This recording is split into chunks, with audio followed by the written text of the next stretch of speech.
Unsa ning kaso nga gitawag og bigamy?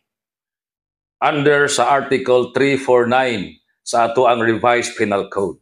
Kining kasuha, mao kini ang ikapasaka batok sa bana o asawa nga samtang naa pa ang bond sa kaminyoon. Buti pasabot, minyo pa.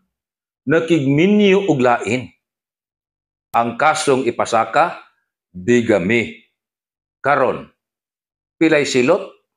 Dako na yung silot. Kining maong kaso, 6 ka tuig, ngadtos 12 ka tuig nga pagkapriso. To simplify, ubos sa Article 349 sa Revised Penal Code, ang minyo, buti pasabot, ang iyang kaminyoon legal, either sa pare, siya nakasal, o sa huwis, o sa mayor. Nakigminyo og lain, ang kaso, bigamy. Mausab sa habig sa asawa, minyo pa, nakigminyo og lain, ang kaso, bigamy. Pilay priso, taas kayo. 6 ka tuig, ngadtos 12 ka tuig.